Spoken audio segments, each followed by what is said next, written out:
Shabbat Shalom a todos. Que o Eterno nos abençoe em nome de Yeshua. Hoje vamos falar da Parashá Matot, que significa ramos.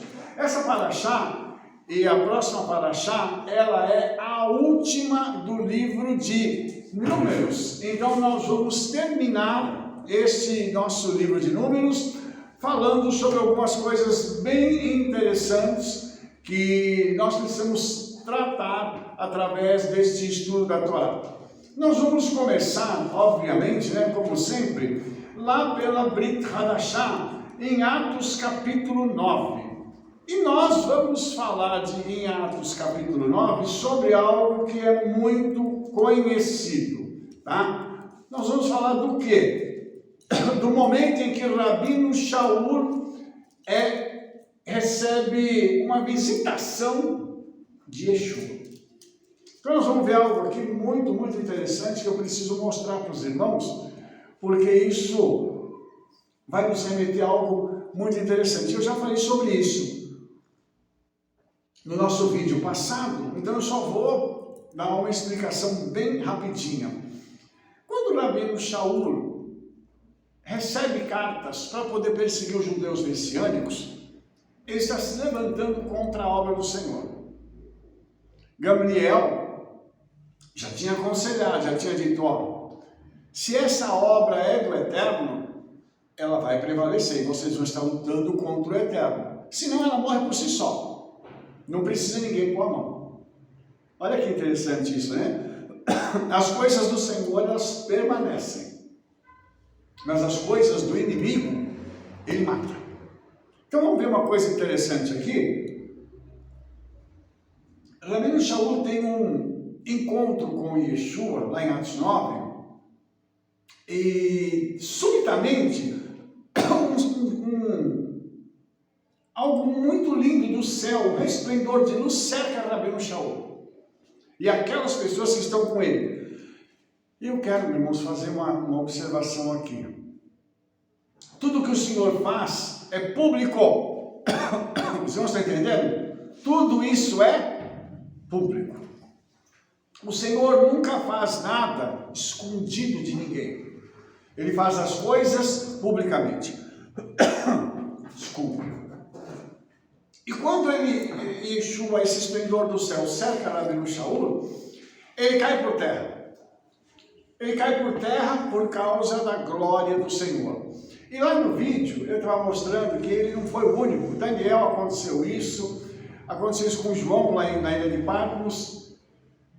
E aconteceram outros eventos em que a glória do Senhor apareceu e as pessoas caíram. Inclusive na inauguração do templo de Salomão aconteceu a mesma coisa. Eu até comentei no vídeo passado que as pessoas acham ruim quando a gente olha por alguém e a pessoa cai no chão, né? Mas hoje a gente tem os fundamentos disso na Bíblia, que quando o Senhor se manifesta, não tem como a gente ficar de pé, irmãos. Aí, uma coisa interessante é que o Rabino Shaul imediatamente reconhece quem é que está falando com ele. Reconhece no seguinte sentido, ele pergunta, quem és tu? Senhor. Ele sabe que aquela voz, que aquela pessoa que está conversando com ele, não é alguém comum. Por isso ele chama-o Senhor. E aí, irmãos, ele fala com o Rabino Shaul, logicamente que em hebraico ele fala, eu sou Yeshua, a quem tu persegues. Então veja, porque isso aqui é muito interessante, e o Rabino Shaul no livro de Atos, quando ele vai se defender diante de outras autoridades, ele diz que quando essa voz falou com ele, falou em língua hebraica. Não foi grego, não foi japonês, não foi português, não foi inglês, não foi espanhol, foi hebraico. E isso precisa ficar muito claro, porque as pessoas têm falado hoje que a Brit Hadashah foi escrita em grego. Mas esse texto e aquilo que está em Atos, falando sobre o momento em que o Rabino Shaul teve esse encontro com Yeshua, e ele faz o relato, ele diz que esse encontro, ele ouviu uma voz falando com ele em língua hebraica. Então não podia estar escrito isso em outra língua a não ser no hebraico. Eu estou sendo bem lógico com vocês, para vocês entenderem que, infelizmente, existem narrativas para poder querer tirar o caráter judaico da Brit Hadashah. É Atos 26, 14, que é... Por favor, você pode ler? E caindo nós todos por terra, ouvi uma voz que me falava e em língua hebraica dizia: Saulo, Saulo, por que me persegues? Dura coisa te é recalcitrar contra os aguilhões. E é interessante, né, que se Shaul, né, tivesse familiarizado mais com o grego, ele não estaria falando em hebraico com ele, né? Porque se a gente está dominando uma língua mais do que a outra, e tem pouco conhecimento da outra, você não vai falar. E Yeshua falou com ele em língua hebraica, ele entendeu tudo, e significa que Yeshua também falava hebraico, né? Com certeza, Rebeca, com certeza. E só um detalhe que eu preciso mostrar para os irmãos aqui, que eu acho que é muito interessante, porque as pessoas falam assim: ah, mas Rabino Shaul já era uma pessoa que tinha um ministério, tinha as coisas desenvolvidas e tal. Não, não. A carreira dele vai começar agora. O verdadeiro chamado dele se dá agora. E daqui a pouco eu vou explicar por quê. Então, o Senhor disse assim: vai lá para Damasco, que lá eu vou conversar com você. Só que quando ele vai levantar, ele está cego. Aquele resplendor cegou o Rabino Shaul por algum tempo. A cegueira dele não era definitiva, porque depois Ananias vai orar por ele e vão cair como umas escamas dos olhos dele, e Shaul vai conseguir então ver. Só que nos 3 dias que ele fica de jejum, não é? Ele fica de jejum, ele vai continuar sendo visitado pelo Senhor. E o Senhor vai abrir para ele toda a Torá em 3 dias. E vai revelar tudo para ele. Tanto que logo depois, você vai ver que ele sai fazendo uma coisa muito interessante. Ele sai anunciando Yeshua. Logo depois disso. E as pessoas começaram a ficar confusas e disseram assim: ué, mas o que está acontecendo? Ele não era perseguidor, agora está anunciando esse mesmo Yeshua? Ele está doido? Percebe? Então, nesses 3 dias ele foi impactado por Yeshua. Aí eu quero mostrar uma outra coisa para você, porque quando a gente pega e vê um texto paralelo nos profetas, na Haftará, é Jeremias capítulo 1. Jeremias capítulo 1 tem um negócio muito interessante. Qual é esse texto? Esse texto fala do chamado de Jeremias na eternidade. Eu quero revelar uma coisa para você hoje. Antes que eu e você nascêssemos, a nossa história estava escrita e determinada pelo Senhor na eternidade, num lugar chamado Guf, que é o tesouro das almas. Este é um lugar onde as almas daqueles que vão nascer estão. E lá, quando aquela alma foi criada, ela foi gerada, porque ela veio de Yeshua, e Yeshua gerou a mim e a você, ficou já determinado. Quando nós íamos nascer, se nós seríamos homem ou mulher, o país, a época, a família que nós teríamos, e já estava determinado qual seria o nosso chamado. Então, quando Jeremias descobre isso, ele fica mais tranquilo, porque o Senhor disse assim para ele: antes que te formasse no ventre, ou seja, antes de haver a conjunção carnal do pai e da mãe, e o espermatozoide alcançar o óvulo e começar o processo, antes disso, ele já tinha sido conhecido, já havia um relacionamento entre o Criador e Jeremias. Isso significa que antes do nosso nascimento, nós tivemos um contato com o Hakadosh Baruch Hu. Agora deixa eu fazer uma colocação para você. Por que você acha que as pessoas têm sede do sobrenatural? Da onde veio isso? Tem que vir de algum lugar. E aí nós vamos entender que essa sede do sobrenatural vem desse momento em que nós estávamos na eternidade e o Senhor então chamou-nos para poder vir para este mundo. Então olhe, que coisa interessante. Por isso o Senhor, quando ele fala com Jeremias, ele diz assim, que antes que ele saísse de dentro do ventre da mãe, ele já havia sido santificado. Então eu quero que você preste atenção, porque a Bíblia diz que todos pecaram. E nós estamos alijados, separados da glória do Eterno. Mas aqui o Eterno está dizendo que ele santificou Jeremias. Ou seja, ele já tornou Jeremias um homem separado para ele. Aqui a questão não é ser só santo, é ser separado para algo. E ele diz assim, as nações eu te dei por profeta. Ou seja, a vida de Jeremias foi um presente do Eterno para as nações. Você vai ver que a profecia de Jeremias, ela não abrange só Israel, ela abrange outras nações do mundo. Então, o ministério profético de Jeremias, ele é muito mais abrangente do que estar somente em Israel. E aí tem uma outra coisa. A Bíblia, depois que ela foi traduzida para outras línguas, o ministério profético de Jeremias alcançou o mundo. E essa palavra se cumpriu plenamente. Aleluia.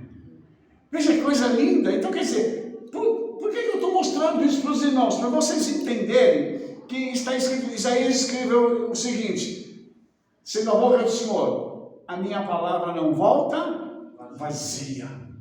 Ou seja, por onde ela é pregada, onde ela é ensinada, ela causa um resultado na vida das pessoas.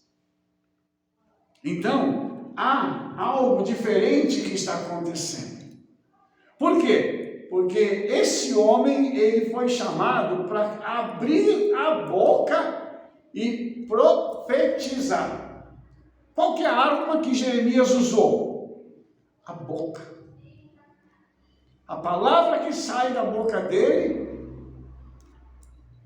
o Senhor faz cumprir. Por isso, é um perigo um profeta abrir a boca. Quando um homem de Deus abre a boca, a gente tem que parar e falar, opa, o que é que está acontecendo? E por quê? Porque ele com a boca, ele consegue gerar e consegue edificar, mas ele consegue destruir também. É por isso, irmãos, que nós temos hoje uma situação tão extraordinária dentro dessa questão, porque os profetas sumiram, os profetas de verdade desapareceram. Os poucos que tem no mundo, quando eles abrem a boca, o Eterno vai lá e faz cumprir. E é interessante uma coisa, nós não ouvimos falar de profetas em Israel. Ou você ouviu? Eu ouvi falar de profeta nos Estados Unidos, profeta na Europa, profeta na África, profeta no Brasil, profeta na Coreia do Sul. Mas da onde nós ouvimos falar ultimamente de profetas em Israel? Eu queria que você parasse para pensar, porque isso é uma questão muito importante, irmãos. Nós precisamos orar por Israel para que o espírito de profecia se apodere de alguém em Israel e essa pessoa possa se levantar e profetizar assim como Jeremias fez. Dada a importância daquilo que o Senhor estava falando para ele. E só lembrando uma outra coisa, irmãos, que Jeremias era filho de sacerdote, ou seja, ele também era sacerdote. Um detalhe interessante aqui é a educação que o sacerdote recebe e dá para a sua família. O filho do sacerdote tinha que ser versado na Torá, tinha que conhecer tudo, e não só da Torá, como da tradição. Por quê? Porque ele teria que aplicar isso no seu sacerdócio. E aí, nós vamos perceber uma outra coisa. Jeremias tinha um conhecimento da Torá muito grande.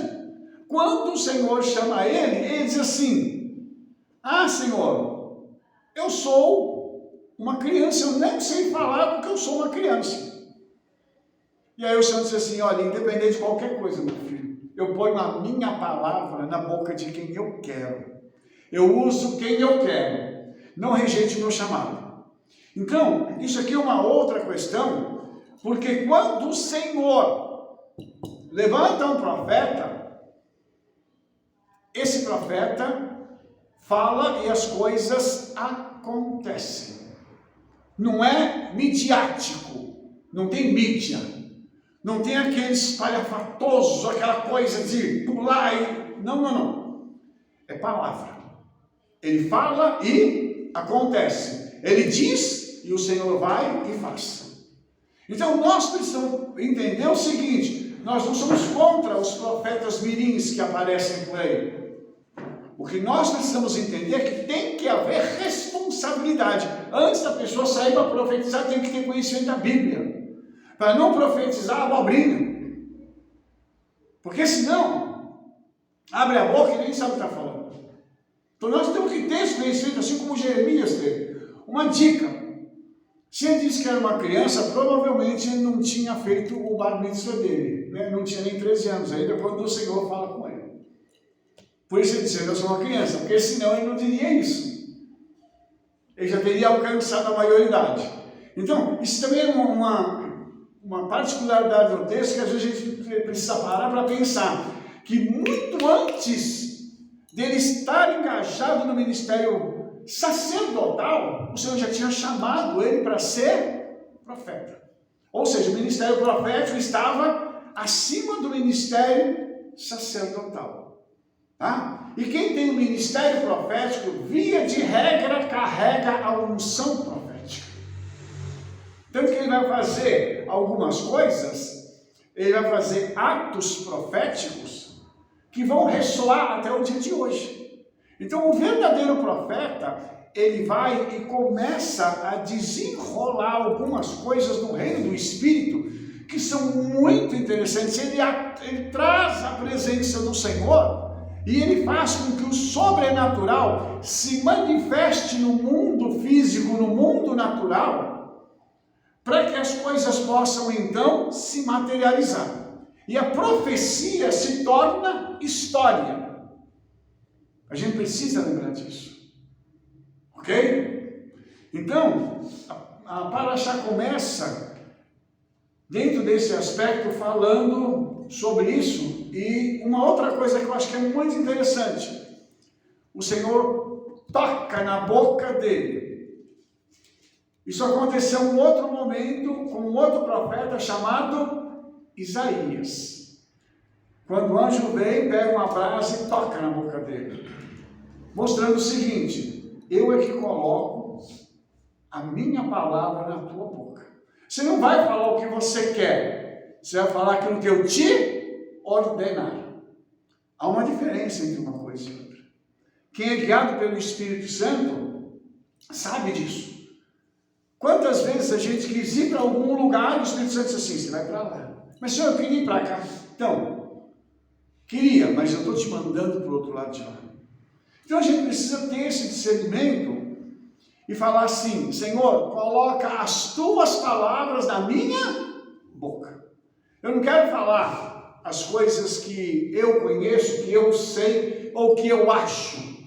E essa palavra, eu acho, ela está tão presente nos nossos dias, tanto que inventaram uma outra palavra, criaram outra palavra como se fosse um puxadinho da palavra, do verbo achar, né? Que é achismo. Agora está todo mundo cheio de achismos. Então, todo mundo acha, mas ninguém tem certeza de nada. Porque em português essa palavra é muito séria, né?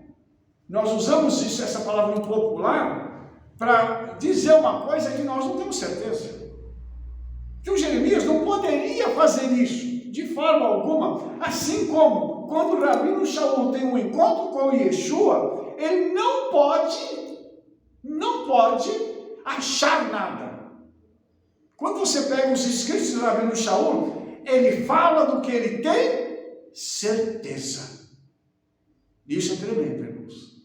Ele sabe aquilo que ele viu, do relacionamento que ele tem com Yeshua. A mesma coisa vai ser Jeremias aí.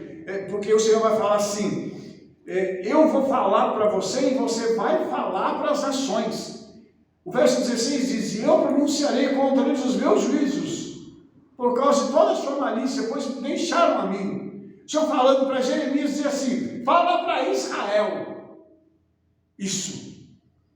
Então você imagina que Jeremias não foi profetizar carro, casa, empresa. Ele foi tratar do pecado. Então o profeta hoje, a gente precisa entender que o profeta hoje tem um caráter diferente. Nós precisamos voltar a ser profeta raiz. Eu acho que nós precisamos conhecer mais Bíblia, para falar daquilo que está na palavra, e não esses achismos. Eu vou falar que eu sou profeta, eu vou dizer o seu CPF. Não, por favor, meu CPF está na rede social, nas redes sociais, meu CPF está em todo lugar, inclusive o seu também está, no mundo inteiro. Agora, provar quem eu sou, dizendo meu CPF, por favor, me ajuda, né? Pois não. Shabbat Shalom, Rabi. Shabbat Shalom. Devido às circunstâncias que estão atuais e a falta de profecia, do espírito de profecia em Israel como atualidade e nos outros países dele, o próprio Yeshua falou que viriam falsos profetas. E uma das coisas que eu posso identificar aqui para trabalhar junto com essa visão daqui do povo é perguntar para o Senhor como nós podemos identificar o verdadeiro profeta, já que a maioria está contaminada pelos achismos e pelos profecias do CPF e não sei o que mais. Então, Rabi, seria muito interessante dar alguns pontos a respeito disso. Tá. Porque muitas das vezes, até nós, com o espírito de buscar aquela coisa verdadeira com o relacionamento com Yeshua, a gente ser enganado também pela voz do inimigo. É verdade, isso é importante. Eu queria só um pontinho aqui, voltar um pouquinho, depois para o profeta. Na realidade, então, o Eterno não vê um embrião, ele vê o futuro. Sim. Na realidade, ele não viu duas crianças dentro do ventre, ele viu duas nações. Sim. Né? Ali com Jacó e Esaú. Sim. Né? E Jeremias, ele não viu um embrião, ele viu um profeta. Não é isso? Isso. Então, quer dizer que a nossa vida, outro Mauro falou sobre isso, nós somos muito preciosos, porque você não faz ideia do que você vai se tornar, porque você já veio com um propósito, desde a eternidade. Claro que você pode pôr o seu propósito para o mal ou para o bem. Isso aí depende, aí é com a escolha de cada um. Mas o propósito já vem da eternidade. Você não veio aqui para a Terra só para passear e falar, ai, a Terra é tão linda, tá lá no céu, vem para a Terra. Não é isso aqui não, né? Propósito, é isso que é o importante, né? E agora eu vou voltar um pouquinho com o profeta. Uma coisa que eu creio que o profeta não pode ter é vaidade.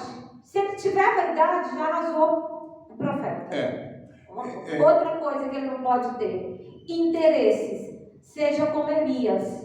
Elias, ele nem quis olhar Naamã. Se ele fosse lá fora, ele ia ficar impressionado. Porque Naamã, aquele cara general, cheio de comitiva, ele ia ficar impressionado. Ele falou, fala com o cara que é para ir lá e molhar lá no Jordão 7 vezes e acabou. Ele nem olhou para a cara dele. E quando veio os benefícios, ele falou, não quero pegar nada, porque eu não fiz nada, nem olhar para sua cara, eu olhei. Como que eu vou pegar alguma coisa sua? Então, outra coisa que o profeta não pode ter, interesses financeiros. Sim. Eu acho que um meio da gente ver quem é o profeta é quando ele começa com muita vaidade, aquelas roupinhas muito estilosas, gelzinho no cabelo, aquelas coisas que a gente já vê. Você fala, já é vaidoso fisicamente. Então é mais difícil lidar com a profecia. É verdade. E só para completar o que a Rebeca está dizendo, irmãos, quando o profeta fala assim, eu vou te mostrar que eu sou profeta. Para quê? Precisa? Não. Precisa de show? Não. Precisa de alguma coisa? Outra coisa, você tem que analisar a profecia. A profecia está dentro da Bíblia? Se tiver dentro da Bíblia, você guarda no coração. Se cumprir, você pega e coloca, a gente costuma dizer, vou colocar um carimbo na testa, profeta. Por quê? Porque cumpriu. Então, a profecia ela tem que ser assim, ela tem que ter conteúdo bíblico, ela precisa ter cumprimento e ela precisa ter endereço certo. Ah, o Senhor está falando aqui genericamente. Não, ele sempre foi objetivo. O profeta aqui, quando ele foi, o Jeremias, ele chegou e estava falando como o povo de Israel, é a profecia para a nação. Quando foi preciso falar com o rei, Isaías chegou para o rei e falou, só põe tua casa em ordem, que tu vai morrer. Ele virou para o lado, ficou chorar. O Senhor falou assim para ele, Isaías, volta lá e espera que eu vou dar mais 15 anos para ele. Profecia direta, você vai morrer. Rabino, você não pode falar isso para alguém hoje. Vai ferir os sentimentos da pessoa. Tadinho dele. Não pode. É politicamente incorreto. Os irmãos entenderam onde nós chegamos? A que ponto nós chegamos? Dessa coisa, dessa vaidade, desse interesse. Entendeu? De lucro financeiro. Profeta não tem que ter lucro financeiro, não. Profeta tem que trabalhar, fazer as coisas, e tudo que eles fizerem, o profeta fizer, ele vai fazer para a glória do Senhor. Entendeu? Eles não vão fazer porque ele tem interesse em alguma coisa. Então a gente precisa entender que o caráter do profeta é uma coisa muito séria.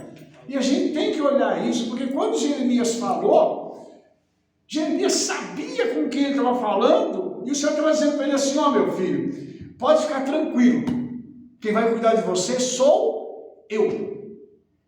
Então o profeta não se preocupa, ele vive a vida dele sem preocupação, porque ele sabe quem ele serve e quem está cuidando dele. Se nós tivéssemos esta dimensão, a gente não se preocuparia com nada. E interessante que a palavra preocupação, se ocupar antes com algo que você nem sabe se vai acontecer. Quais são os problemas que isso vai dar, psicologicamente falando?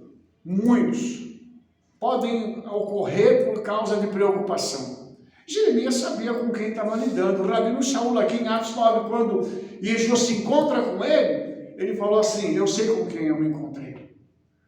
Ele ouviu falar de Yeshua. Aqui Yeshua falou assim, nós vamos ter uma conversa nós dois aqui, e durante 3 dias que ele estava cego, Yeshua falou, eu vou conversar com você no ouvido, eu vou bater papo com você no teu ouvido, eu vou te ensinar a minha palavra.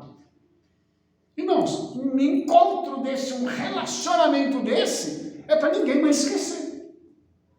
Então isso, a Torá vai mostrar para a gente que nós temos que ter esse relacionamento. Nós não podemos bobear com as coisas. Nós temos que olhar e falar assim, peraí, eu fui chamado para uma guerra.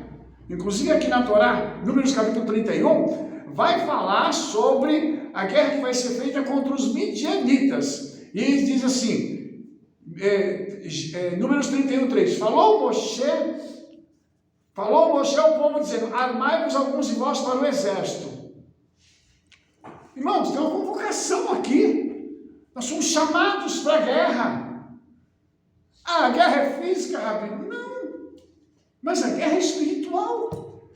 Há uma guerra espiritual em curso. E Rabino Shaul diz que nós temos uma armadura a qual nós podemos usar. Então, a gente precisa parar e pensar nisso. Nós não estamos soltos do mundo. Ah, eu vou para a guerra, eu vou de qualquer jeito. Deixa eu fazer uma pergunta. Quando você vai para a guerra, você vai com essa roupa que a gente está aqui? Ah, eu vou levar minha xícara para a guerra. Está lascado. Se você parar para analisar a armadura de Efésios, tem uma particularidade nela. Ela só tem a parte da frente.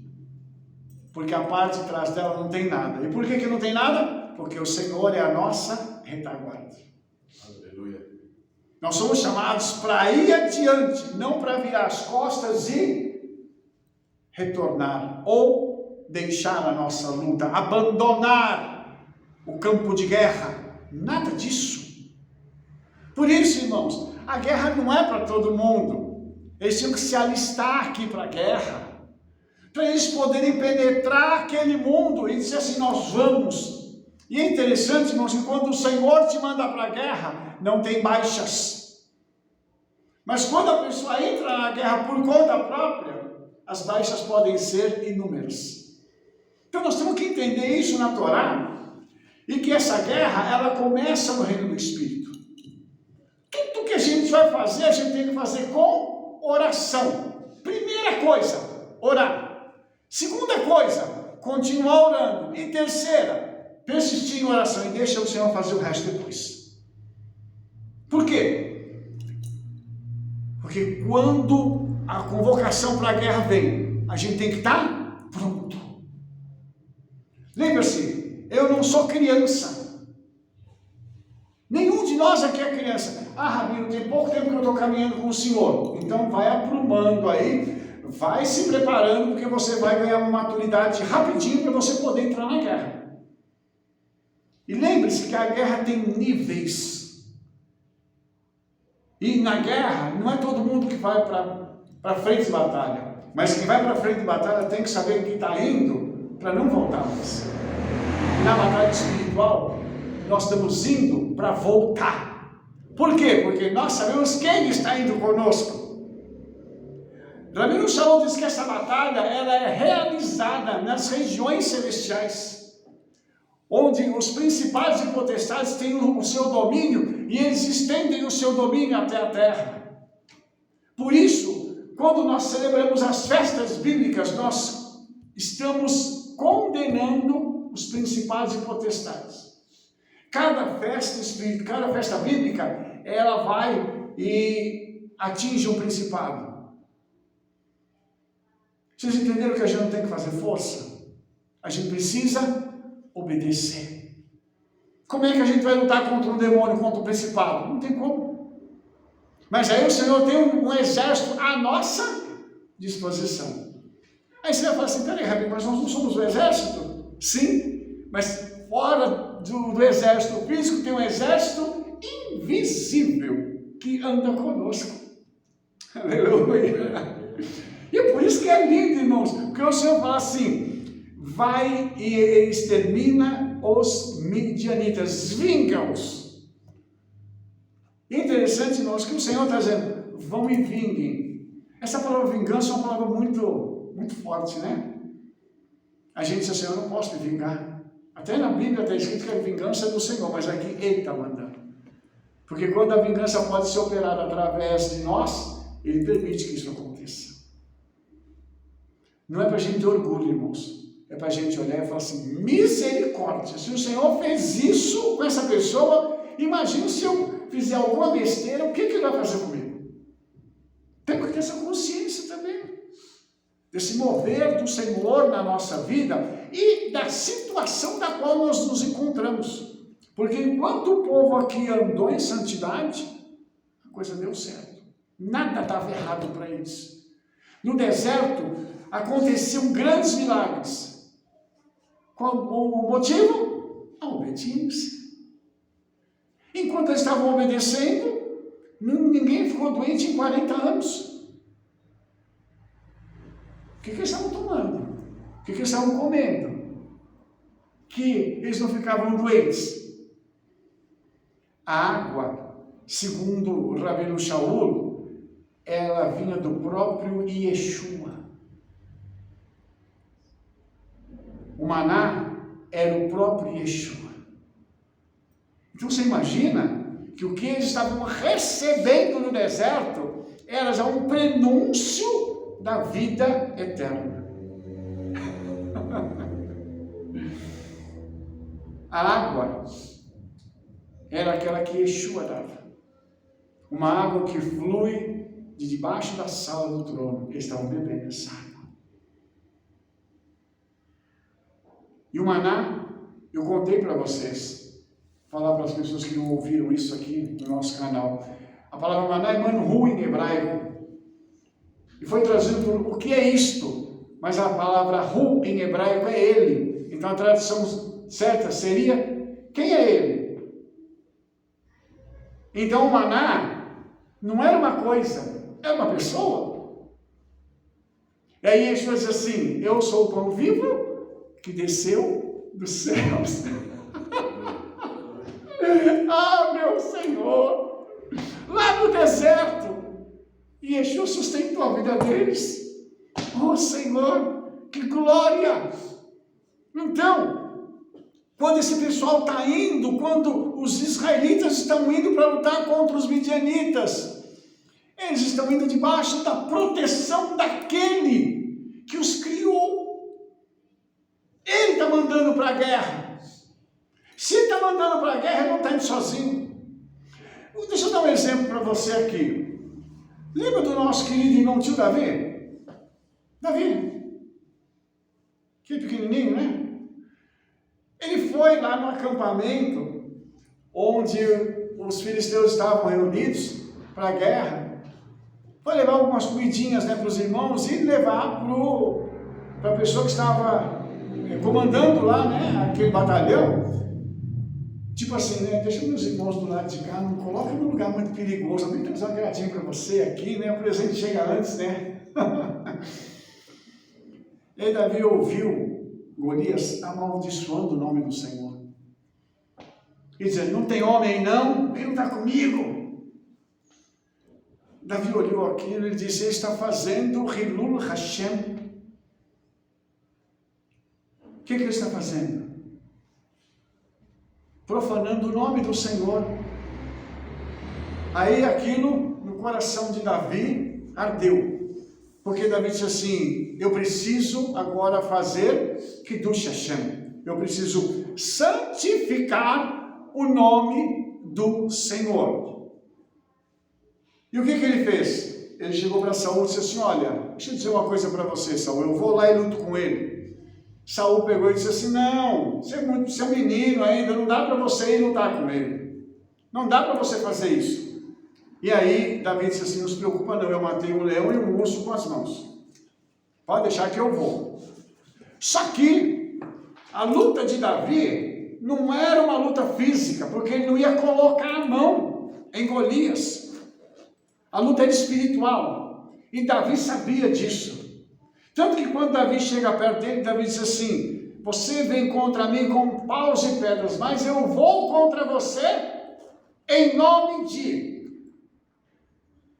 Eu estou aqui representando o Eterno. Entenda isso, irmão. Nós estamos aqui representando Yeshua. Em nome de...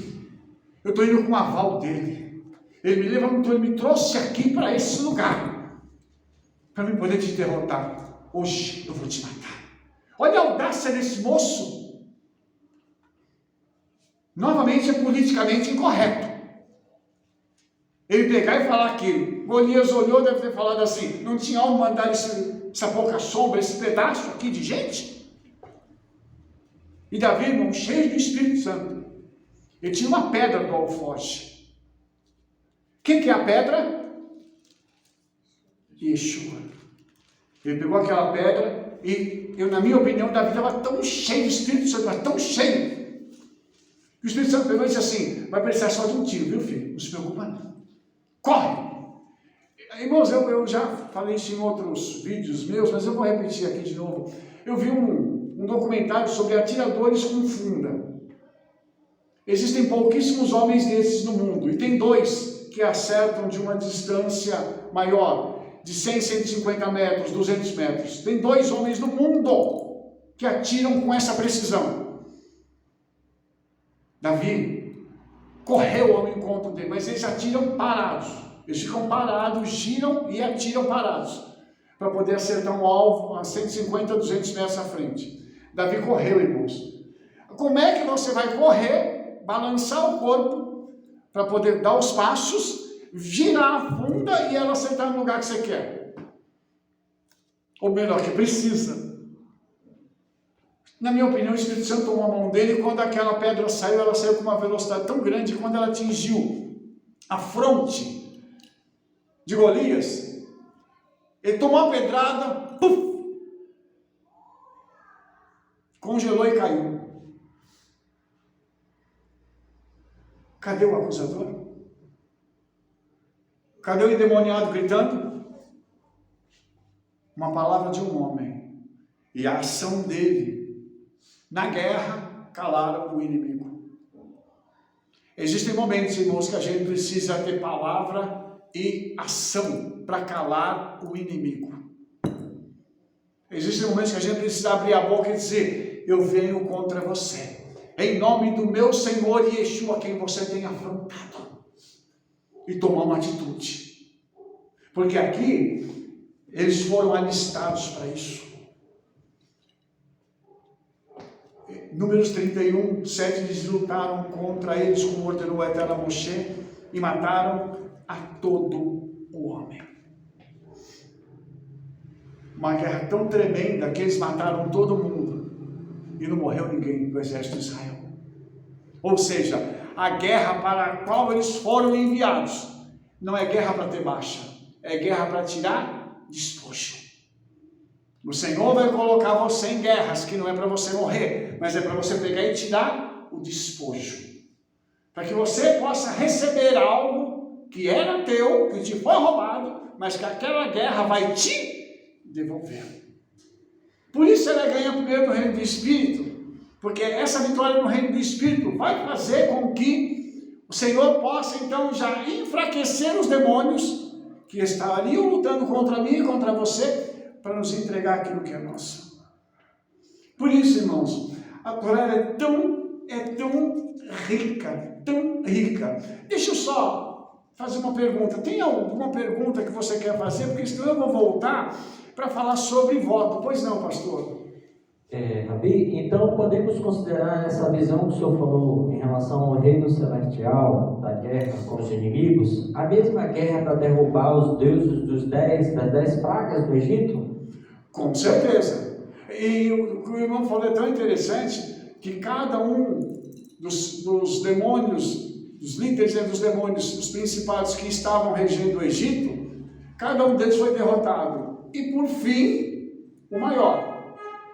E é interessante que foi caindo um por um. A Torá não diz isso, fica parecendo que é rápido, né? Mas foi no período de 1 ano. O Midrash diz que foi 1 ano isso aconteceu. Então você imagina que o Senhor foi fazendo com que eles fossem derrotados um por um e dizendo: fora, fora, fora, fora. Próximo, né? É bem o próximo. E você sabe uma coisa que eu acho que é legal? É que contra o Senhor não tem ninguém.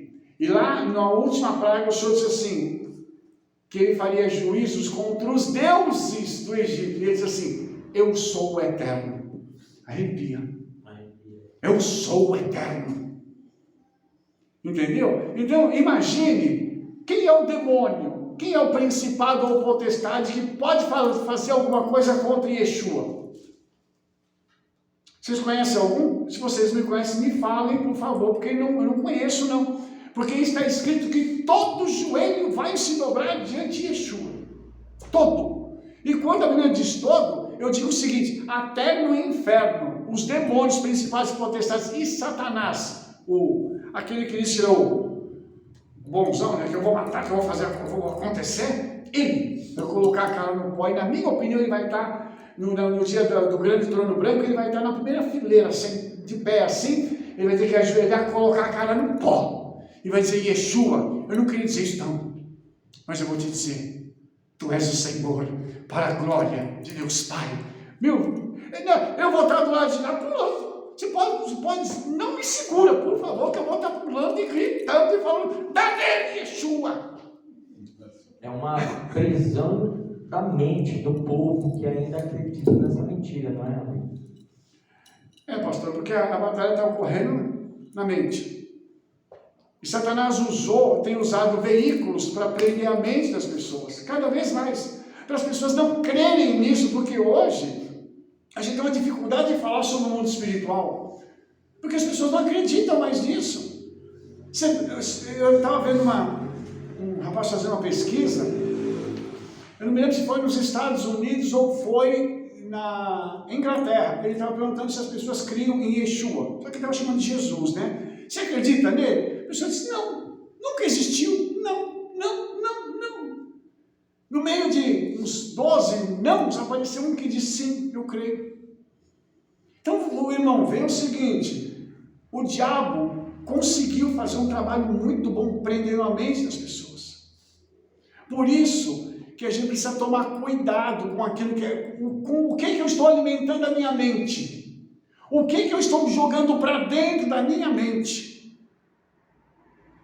Tem que ter mais cuidado. E lembrar o seguinte, o que eu alimentar a minha mente é o que a minha boca vai falar, porque vai descer para o coração.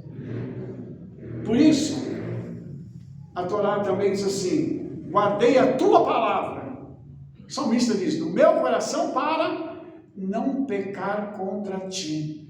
Enquanto o nosso coração estiver cheio da palavra, porque a nossa mente pegou, processou, mandou para o coração, para as nossas emoções, para os nossos sentimentos, e disse assim, eu vou pegar isso agora e transformar em palavras. Você vê que a pessoa que ela é espiritual, ela não sabe falar de coisa negativa, de coisa ruim. Ela não sabe fazer coisa errada, porque ela entende que se ela fizer alguma coisa errada, o Senhor vem e põe a mão, porque ela conhece a palavra. Entendeu? O conhecimento da palavra faz a gente ter temor aos céus. A gente não consegue fazer coisa errada. Você vê que Jeremias, voltando para Jeremias aqui, ele teve uma visitação tão forte do Senhor, que fizeram atrocidades com Jeremias, jogaram lá num poço, e o Senhor falou assim, fica aí, porque eu vou te tirar daí, e eu vou te usar ainda para você falar para outras pessoas. Mesmo depois de tudo que fizeram com ele, ele não pôde abrir a boca, porque ele sabia com quem ele estava, quem estava falando com ele. Então veja, é esse tipo de relacionamento que nós estamos precisando retomar. Aquela coisa da gente poder falar assim, eu quero estar com Yeshua, eu quero estar com o Espírito Santo, o Senhor me guia, eu posso sair? Não, então fica em casa. Sim, Senhor, vou ficar em casa. Senhor, eu posso viajar para tal lugar? Agora não. Então tá, então eu não vou viajar, Senhor.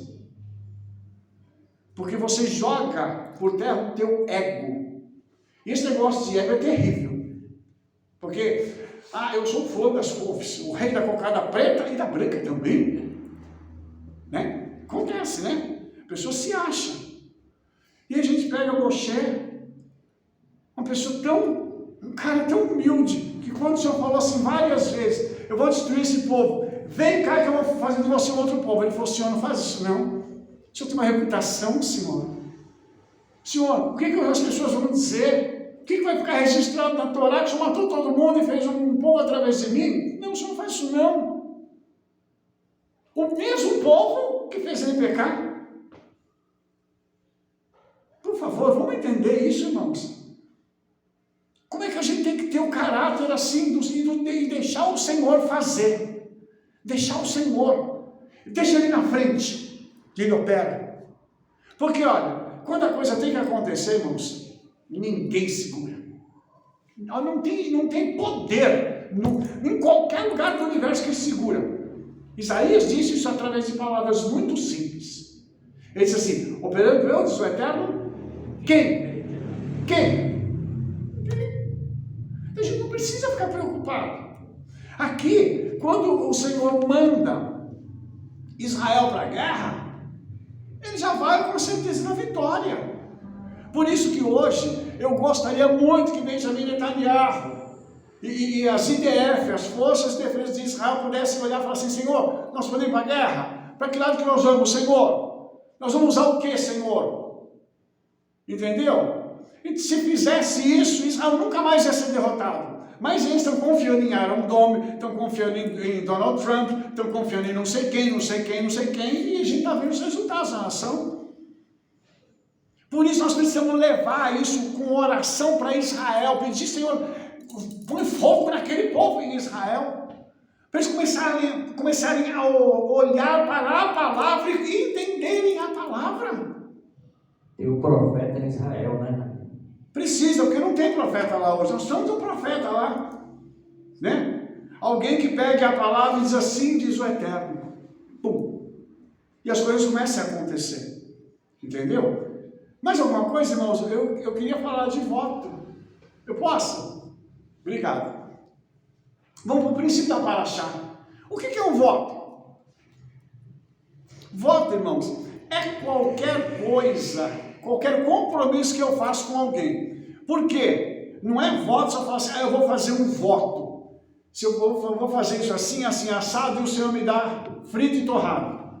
Não é isso, é qualquer compromisso. O Midrash diz que quando a pessoa faz um compromisso com o outro e não cumpre, ele descumpriu um voto.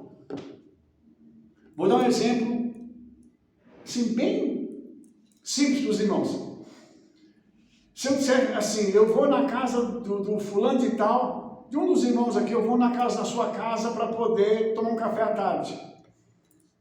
Belezinha? Você fala assim, o rabino está lá em casa.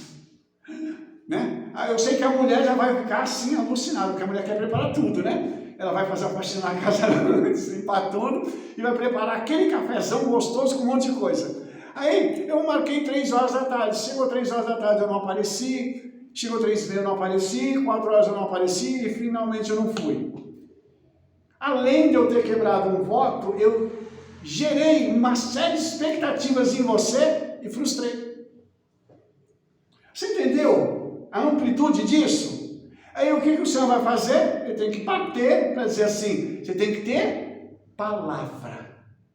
Aí Yeshua diz assim, seja o vosso falar, sim, sim, não, não. Você não é, meu pai sempre diz o seguinte, você não é obrigado a prometer nada para ninguém, meu filho. Mas se você prometer, cumpre. Sabedoria. Então o voto é a mesma coisa. E o seguinte, o marido, o chefe da casa, o sacerdote da casa, ele tem poder sobre a esposa e os filhos. Então se a esposa fala assim, eu vou fazer um voto assim bem, como é que a gente diz assim, bem maluco, né? Eu vou fazer o seguinte, eu não vou tomar banho por uma semana. Fazer um voto de ficar todo mês uma semana sem tomar banho. Aí o marido vai olhar e falar, misericórdia, está quebrado esse voto em nome de Yeshua. Como assim? Né? Não pode, né? Essas coisas são sérias. A filha fala assim, pai, eu vou fazer um voto de matar alguma coisa lá que seja também maluca. E o pai diz assim, você não vai fazer esse voto, porque esse voto está contra a escritura, vai te prejudicar. O marido e o pai têm poder de quebrar esse voto. Mas depois que a moça casa, é só o marido que tem esse poder. O pai já não tem mais, porque ela já formou uma nova família. E outra coisa, o voto tem que ser quebrado na hora ou até o pôr do sol. Se passar de um dia para o outro, o voto fica válido. E se o marido quebrar o voto, desfizer o voto, a consequência vem sobre ele. Por isso a Torá, ela dá essas diretrizes para a gente. A gente tem que tomar cuidado quando for abrir a boca para prometer algo para alguém. É melhor não falar, né? Tem um provérbio que diz assim, que em boca fechada não entra mosquito. Verdade. Eu não tenho condição de cumprir, não prometo. Mas se eu fizer uma promessa, eu tenho que ir lá e cumprir. Se for público, então piorou. Se for público e não cumprir, misericórdia. Aí o negócio fica feio. Por isso, irmãos, a gente precisa ter esse cuidado. O voto ele não pode ser feito com emoção. E uma coisa que a gente já viu muito, irmãos, em cultos, em igrejas e tal, tá aquele negócio e aí a pessoa, o líder, ela fala assim, irmãos, vamos fazer um voto agora ao Senhor. Quem quer fazer? E o pessoal levanta a mão. Aí libera o voto para fazer, mais da metade não cumpre. O que a pessoa traz sobre si? Maldição. Ai, Rabino, como assim? É maldição. Porque quem não obedece, desobedece. A obediência traz a bênção, a desobediência, a maldição. É simples assim. Você entendeu por que o voto começa abrindo essa paraxá? Para dizer o seguinte, obedeçam. Se vocês fizerem algum compromisso com alguém, seja ele qual for, cumpra. Pois não. Queria só pôr um pontinho aqui sobre o voto, né? Ou uma obrigação também que está ligado. O problema é que o voto ou a obrigação está ligado com a alma. A pessoa fica presa na alma. Então, quando você faz votos e não cumpriu... Não, eu não. Não, você não. Alguém, né? Eu faz não. voto e não cumpre, a sua alma está ligada com aquele voto. Então, você fica preso ali naquele local que você fez o voto. Naquele momento. Por quê? Porque aqui está dizendo assim... Ou 33, quando o homem fizer voto ao Senhor, ou fizer juramento, ligando a sua alma com obrigação, não violará a sua palavra, segundo tudo que saiu da sua boca fará. Por quê? Porque o Eterno não quer essa ligação com a alma, porque vai ficar preso. E toda vez que a gente está preso, a gente cria um acusador. Quando você cria um acusador, você tem demônios que podem entrar em todas as áreas, financeira, sentimental, todas as áreas, ele vai entrar naquilo que você deixou de fazer o voto. A brecha. A brecha está ali, então ele entra. E aí ele mexe com a alma, né? Mexeu com a alma, você mexeu com tudo. Irmãos, eu só quero aproveitar essa palavra da Rebete para falar uma coisa que eu acho que é interessante aqui. A pessoa, quando ela faz alguma coisa de errado, tem um negócio chamado arrependimento. Mas tem outro chamado remorso, que não é arrependimento ainda. E a pessoa fica com aquilo batendo na cabeça. É o que a Rebete acabou de dizer. Faltou alguma coisa para fazer, ela não cumpriu algo, quebrou um voto, e aí o inimigo fica, então, acusando. Por quê? Ele precisa sedimentar aquela acusação para aquilo se tornar algo que traga um peso para a pessoa. A ponto de gerar uma doença psicossomática, obviamente, mas gera uma doença. E a pessoa começa a carregar culpa. E quem se sente culpado, a pessoa se sente primeiro acuada. Porque qualquer um que olha para ela vai falar assim, será que ele está olhando para mim? Será que ele está me acusando? Se a pessoa for falar alguma coisa, ai, será que ele vai me acusar? Será que é isso? Você entendeu? Então, quando aquele assunto vem à baila, a pessoa vai falar assim, mas ele está falando de mim. Ou ela está falando de mim. Só que não está. Mas por carregar essa culpa de algo que não foi cumprido lá atrás, e não ter pedido perdão e consertado, a culpa vem. E aí o inimigo tem liberdade para poder fazer isso. Ele acha o ponto onde ele pode entrar. Por isso a gente tem que andar muito certinho e entender o que a Torá está dizendo. Porque como a Rebete diz, atinge a alma. E a alma são as emoções, irmãos. E você imagina alguém com as suas emoções desequilibradas. Não é fácil, não. Alguém emocionalmente desequilibrado, tratar com uma pessoa assim é muito difícil. A pessoa tem que olhar e falar assim, não, peraí, misericórdia. Ai, não posso, então vou respirar aqui, vou ver o que eu vou fazer. Então, precisa, irmãos, a gente precisa parar e entender esse negócio. Vai fazer alguma coisa? Pensa bem, eu posso fazer esse voto? Eu posso cumprir o voto? Ah, eu não posso, então não vou fazer. Eu corro algum risco de não cumprir, é melhor não fazer. Uma coisa que eu e a Rebete temos tido é o seguinte, a gente não promete nada. Mas quando a gente tem a oportunidade, a gente vai lá e faz alguma coisa. É melhor do que você fazer um voto, né? E depois não conseguir cumprir. E depois ter esse acusador vindo atrás da gente. Para poder minar as nossas emoções. Porque veja bem, uma pessoa emocionalmente desequilibrada, ela não dorme direito, ela não come direito, ela não trabalha direito, ela não tem comunhão com o Senhor direito. Ela não tem condição de sentar e ler a palavra do Senhor. Por quê? Porque ela está desequilibrada, ela está buscando alguma coisa. Mas não é que ela vai encontrar algo, ela precisa voltar no ponto onde ela errou e consertar o erro. Porque senão o inimigo vai voltar e vai trazer aquele erro, ato. Sempre, é assim que funciona, irmãos.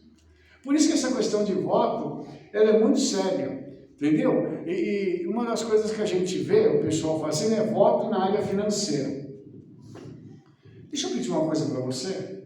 Não precisa fazer voto na área financeira, não. Faça uma coisa, seja obediente. Tem duas coisas que você pode fazer. Você dá o seu dízimo e a sua oferta. Os nossos sábios dizem que os dízimos são a cerca da riqueza. Aí você vai falar assim, Rabino, mas eu ainda não sou rico. Mas o dízimo já está produzindo uma cerca, uma proteção para que quando a riqueza chegar, ela não seja consumida pelo inimigo. E o que a oferta faz? Ela dispara algo no reino do Espírito. Porque a oferta é voluntária. O dízimo, nós temos um padrão para dar. É 10% do que nós ganhamos. A oferta não. A oferta, eu chamo oferta de oportunidade, né? A oferta é assim, você tem uma oportunidade, você vai lá e faz. Aí você começa a disparar algo no reino do Espírito que vai além do dízimo. Entendeu? Então tudo isso, eu peço para você, não faça voto nessa área, porque não precisa fazer. Você está entendendo? Se você for por um outro padrão de obediência, para que vai fazer voto para receber sucesso? Outra coisa, irmãos, o conceito de prosperidade. Mas prosperidade não é dinheiro, prosperidade é a gente andar com Yeshua, a gente ter a presença dele. O sucesso é o dinheiro, mas o sucesso, ele está ligado a outras coisas. Tá? Só para você ter uma ideia, o nome Yeshua, na raiz, ele carrega a palavra sucesso. Para você e para mim ter um sucesso, nós temos que andar com Yeshua. Lá na frente, ele vai abrir a necessidade que a gente tem, vai suprir e vai nos dar o sucesso que nós precisamos. Mas se não for fiel, não adianta, irmãos. Quantas vezes pessoas chegaram para mim e falaram assim, Rabino, eu queria que o senhor orasse por mim, eu estou precisando de uma bênção financeira. Eu faço duas perguntas primeiro. Está dando dízimo? Está dando oferta? Ah, sabe o que é? Ah, eu já sei. Não. Eu não posso orar por você. Você não está cumprindo o mínimo. Como é que você quer que eu vou orar por você? Você está dando uma ocasião para Satanás. Então, tudo isso, irmãos, a gente tem que ter esse discernimento. Por favor, obediência é um negócio sério. Existe um fluxo, eu já falei isso para vocês, já ensinei. Irmãos, tem um fluxo. E o fluxo, ele só é mantido quando a gente retroalimenta ele. Vai lá e coloca de novo, e o fluxo vai. E geralmente, quando você retroalimenta, o fluxo ele vai crescendo. Então, todas as vezes que eu estou fazendo a minha coisa certinha, estou obedecendo ao Senhor, os fluxos de bênçãos crescem. E aí, daqui a pouco, você vai estar numa postura que você vai falar assim, uau, como é que eu cheguei até aqui? Não é que você chegou, o Senhor te colocou. Através da obediência. Por isso que a Torá aconselha a não fazer voto de tolo. É para fazer? É uma coisa séria? Então vamos fazer o voto, mas a gente já faz com a intenção de cumprir, o mais rápido possível. Mais uma pergunta? Pois não. Fala lá no microfone, irmã, para a gente poder ouvir, para todos ouvirem.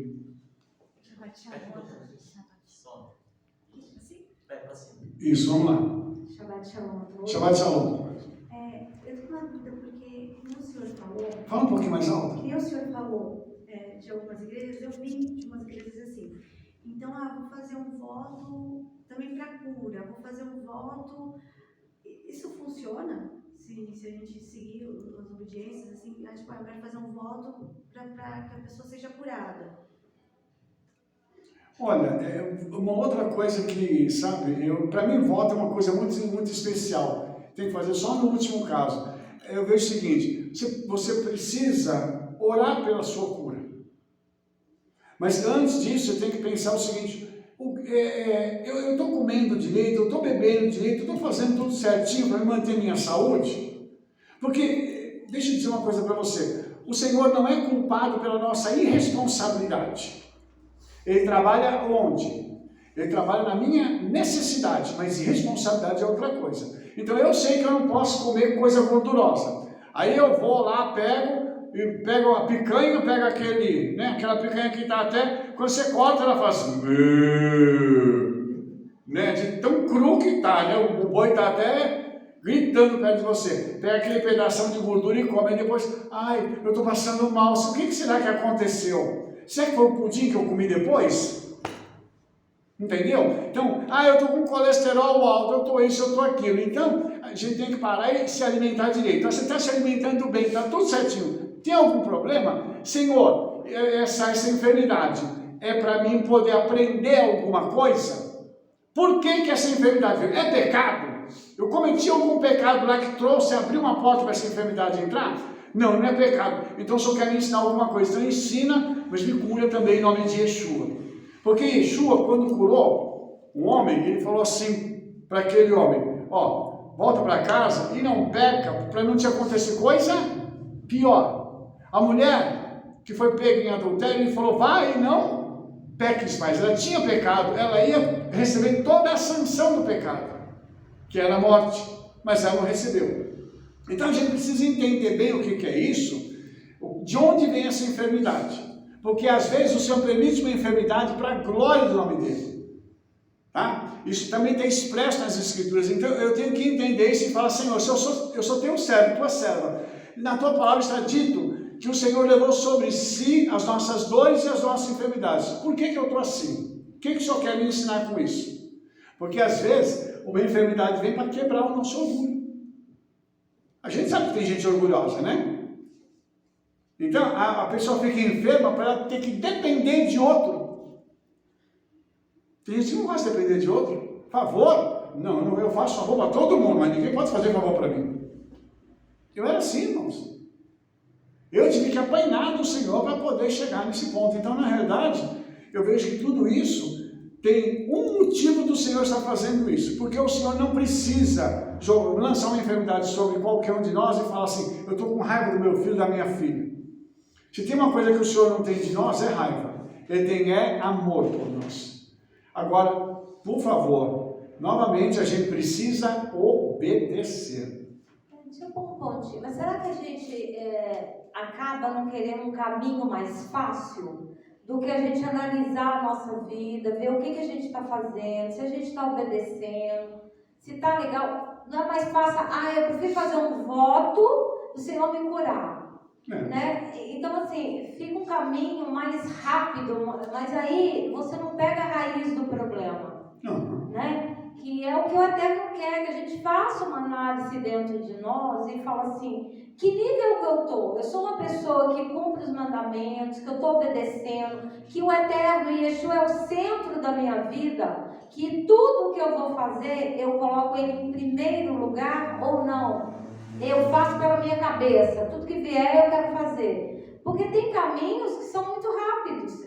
Por que o Eterno não deixou eles irem por um caminho mais perto quando saiu do Egito? Era tudo escravo. Ia voltar rapidinho para o Egito. Sim. Eles iam ver a guerra e iam querer voltar para o Egito. O Eterno falou, eu não posso levar eles por esse caminho. Porque a mente é escrava ainda. Então, muitas vezes a gente tem uma mente escrava de um sistema que foi colocado e a gente quer esse caminho rápido, tudo rápido. Eu vou fazer um voto para ficar rico. Mas será que nós temos condições de ficar rico? Será que a nossa obediência está nesse nível, né? Porque, só voltando um pouquinho aqui, tá, o que a Rebeca falou, essa questão de ficar rico, né? Todo mundo quer dinheiro. Mas a pergunta é, irmãos, para que a gente precisa de muito dinheiro? Para que a gente precisa de ter mais de um carro, mais de uma casa? aquelas coisas mais, sabe, em abundância que às vezes a gente não vai precisar. Eu ouvi uma pessoa dizendo assim, quem tem 2 carros tem um só, né? Porque se um quebrar, né? Mas eu não vou contar com o carro quebrar, eu conto com a bênção do Senhor. É com isso que eu conto. Então tem hora que a gente precisa também pensar no seguinte, para que eu vou querer fazer esse tipo de voto? Para quê? Tem que ter um motivo. Pois é, qual que é a sua pergunta?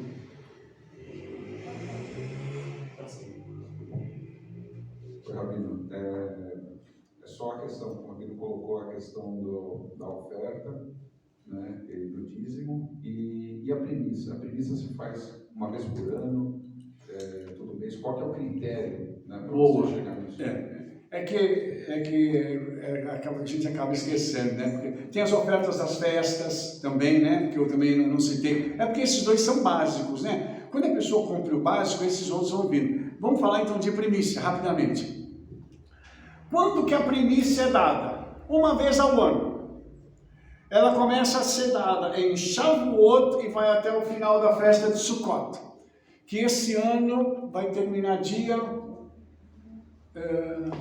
nós falamos, né, para vocês que dia que ia terminar as primícias é em outubro, se não me engano, 7 de outubro. Tá? Então, nesse período, a gente dá primícias. E quanto que é uma primícia? Aí os nossos sábios calcularam, dizendo o seguinte, a primícia é igual a um dízimo.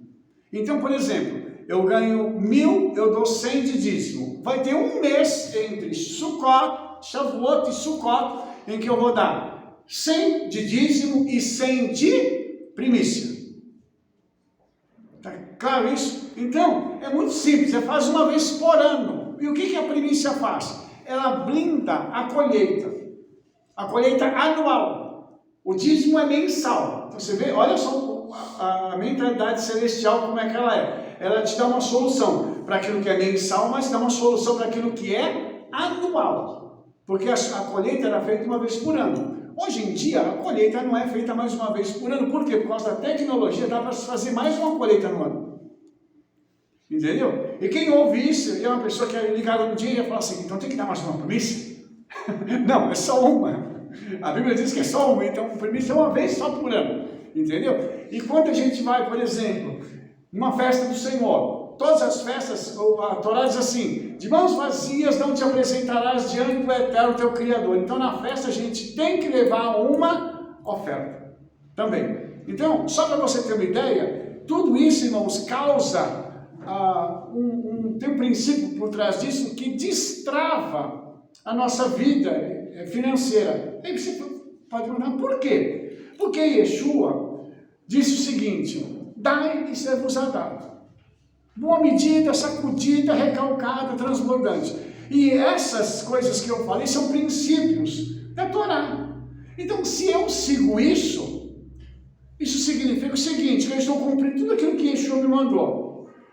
Aí, a medida que vai vir é sacudida, recalcada e transbordante. Mas a medida que eu vou dar, sou eu que dou. Você imagina o Senhor te dando uma medida sacudida, recalcada e transbordante. É outro nível, né, irmãos? E é isso que a gente quer desfrutar. Mas para isso a gente tem que fazer justamente isso, a gente entrar nesse padrão de obediência. Há mais uma pergunta, irmãos? Eu queria só fazer uma observação aqui, quando eles voltaram para os despojos de guerra, uma parte dos despojos de guerra foi também para os sacerdotes e levitas, para cuidar deles. Então, olha só, que interessante, lembrando que quando eles iam para a guerra, os levitas iam na frente, os sacerdotes com a arca, geralmente também louvando ao Senhor. Tá? Os irmãos se lembram que lá não era só o exército que ia, iam também os sacerdotes e levitas, ou seja, vocês não estão sozinhos, os seus líderes espirituais estão junto com vocês nesta guerra. Por isso, irmãos, nós devemos ter essa consciência de antes da gente fazer qualquer coisa, vamos perguntar um para o outro.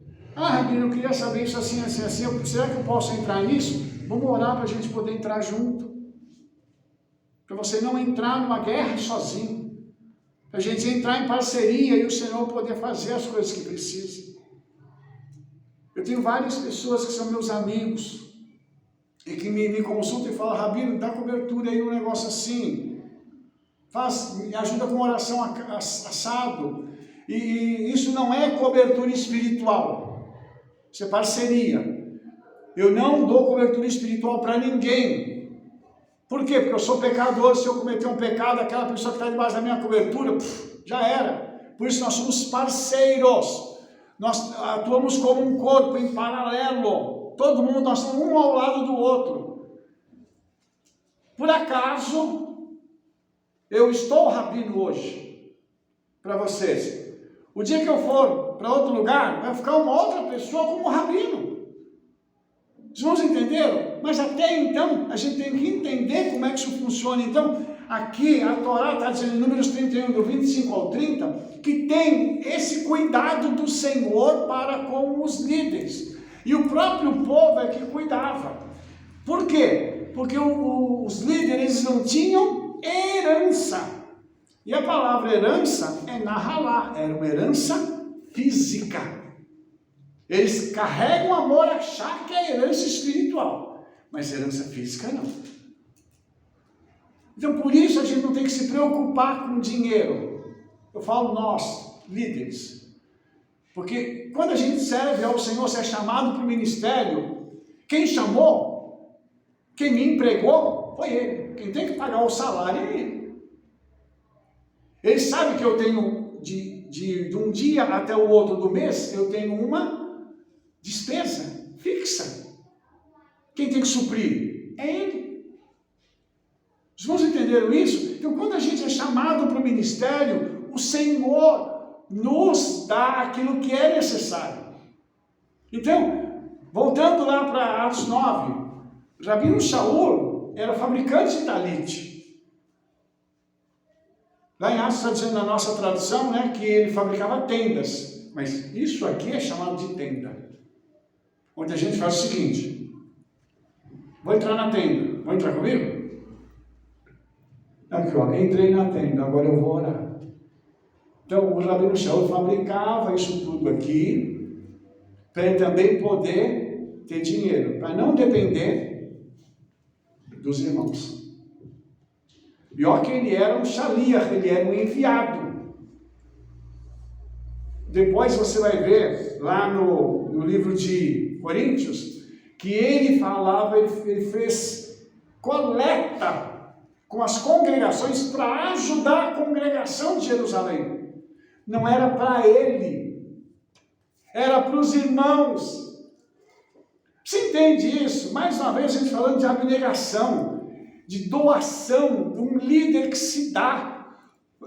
Um líder que não está preocupado consigo mesmo, porque a gente sabe de onde vem o nosso sustento. Ó, vem de lá. Então, irmãos, a Torá, quando ela ensina isso, ela está dizendo o seguinte: esse povo olhava para os seus líderes e falava assim, vou cuidar deles. O Midrash diz que em Jerusalém, quando eles subiam às festas, o templo sempre funcionou com turnos.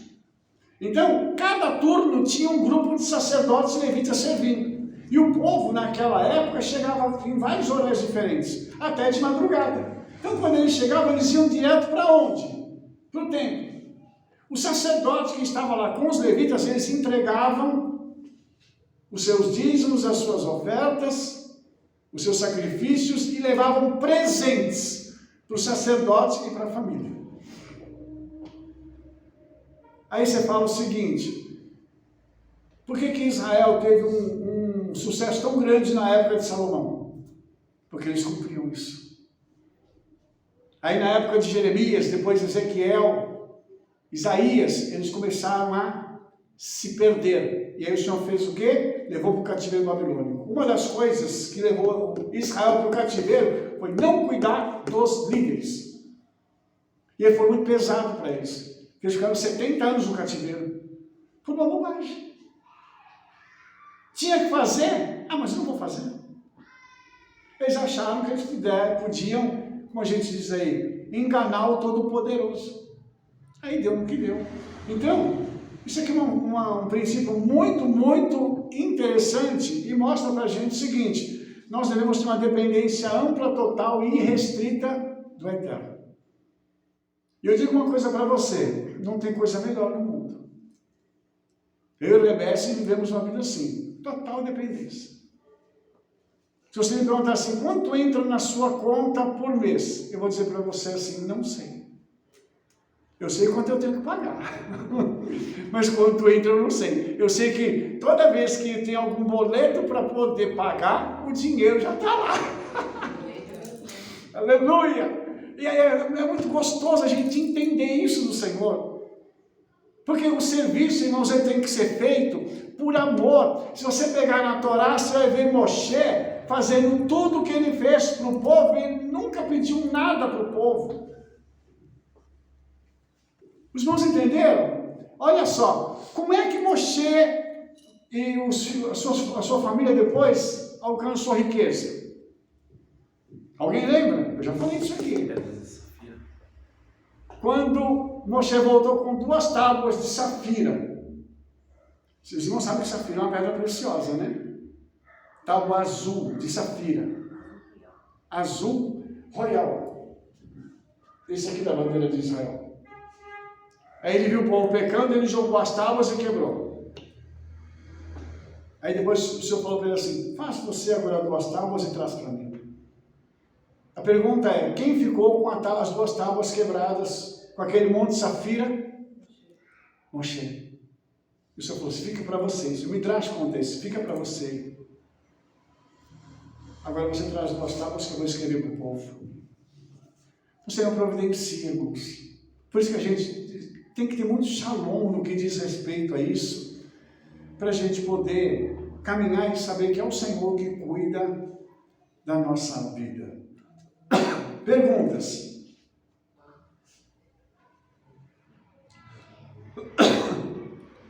Nenhuma pergunta?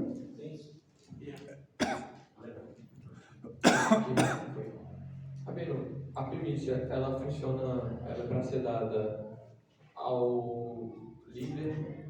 Ao sacerdote, ao líder. Ah, tá. Sempre pro templo. E o que acontece? Por exemplo, os irmãos aqui estão dando as primícias. Eu pego a primícia, oro e libero uma bênção sobre a vida deles. E aquilo se estende por anos, pelo ano. E é interessante que aqui tem testemunhos né, do pessoal que deu primícia e recebeu. Às vezes imediatamente, às vezes ao decorrer do ano. Mais uma pergunta, irmãos? Irmãos, eu estou olhando aqui o nosso horário, eu vou ter que acabar. Não vai dar tempo da gente continuar. Vou ter que acabar, né? Até a voz já está acabando também, misericórdia. Então, se não tem mais nenhuma pergunta, eu gostaria de encerrar essa paraxá, né? E nós estamos terminando o livro da Torá, então eu gostaria que você repetisse comigo aquela nossa frase. Hazak, Hazak, Venit, Hazek. Hazak, Hazak, Venit, Hazek. Sede forte, fortalecemos em nome de Yeshua. Amém? Você que me acompanha até agora, que o Todo-Poderoso te abençoe. E nós nos vemos na nossa próxima porção da Torá. Semana que vem, não perca. Um beijo no seu coração. Shalom, shalom, shabbat tov. Toda rabá.